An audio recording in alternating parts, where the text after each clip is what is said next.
The south end of Burlington is a neighborhood in a constant state of change. From 1785, when settlers came and established a logging community, to the late 20th century when it became heavily industrialized, the south end is now evolving into yet a new phase. With new businesses and entertainment spots, the south end is becoming a vital and prosperous part of Burlington. Well, I could say that coming to the South End in 1986, the South End was a very different place than it is today. When Burlington Furniture launched 30 years ago, the south end of Pine Street was not a place people went to shop. Owner Mark Binkhorst says at first the big attraction on Pine Street was cheap real estate. I think the reason why so many people were attracted to the South End was that this area offered low rent. And artists and entrepreneurs looking to start their businesses or sustain an art studio required low rent. So we were all here for the same reason. And having that kind of energy where symbiotic relationship between businesses and artists together just created a fertile place for our businesses to grow and prosper. During the next 30 years, Burlington Furniture doubled in size. It was no longer enough to be hidden behind the bricks of an old building. We maybe in some respects outgrew our old location on Pine Street as we needed a more substantive building, one that had more street presence, more street credibility, greater square footage. We were lucky to be able to move right down the block and stay in this dynamic neighborhood. Our business grew organically over the last 32 years, and we were able to grow within our existing incubator stage building because there was available spaces. But as businesses grow, sometimes they just reach the confines of the outer walls of a building, and that's essentially what happened with us down the block at 388 Pine Street.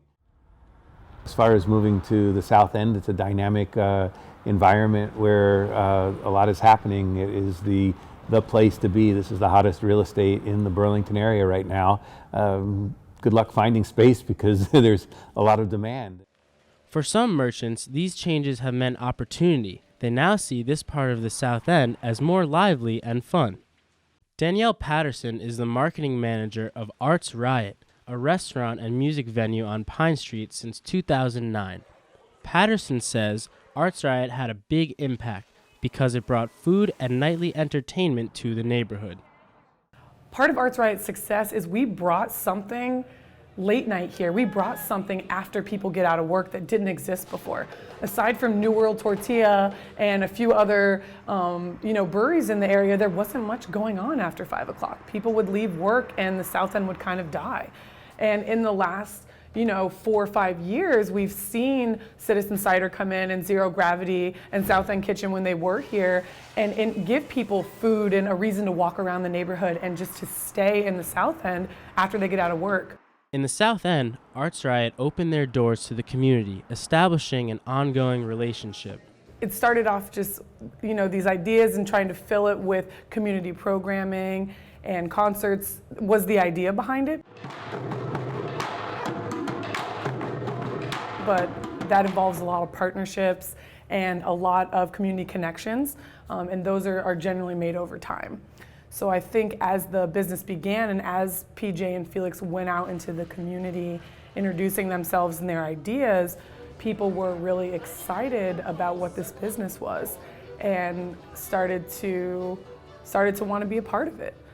They started to ask about running programs here like slam poetry, do things like cinema casualties. We have a monthly 80s horror film night here. So the community had an interest and was looking for a place like this, that you could rent a space, hold your event and invite all your friends, and really a space for everyone.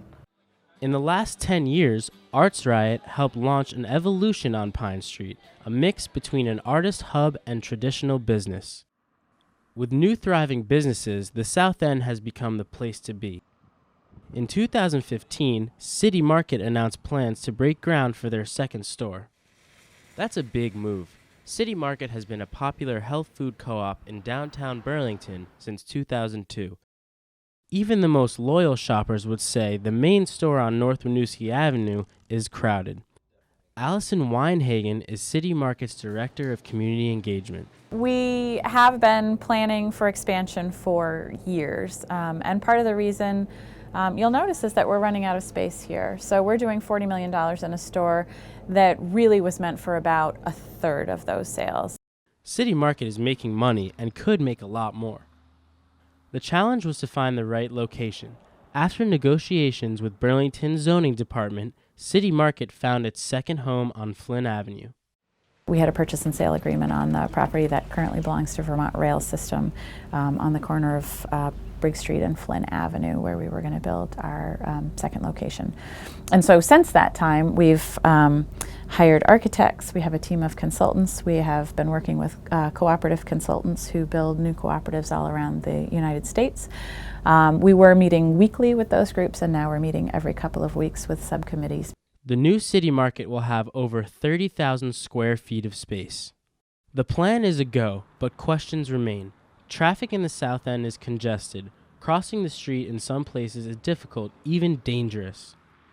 But City Market is counting on the construction of the Champlain Parkway, a long-held but never realized plan to improve traffic flow in the South End.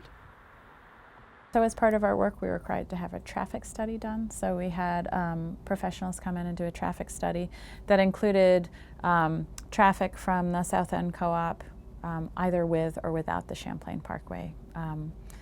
All signs point to the fact that it's going to be built, but who really knows until they get started on that project. With growth, the South End is getting attention. New venues on Pine Street and nearby are sculpting the South End, shaping it into a place that's attracting art, business, and community.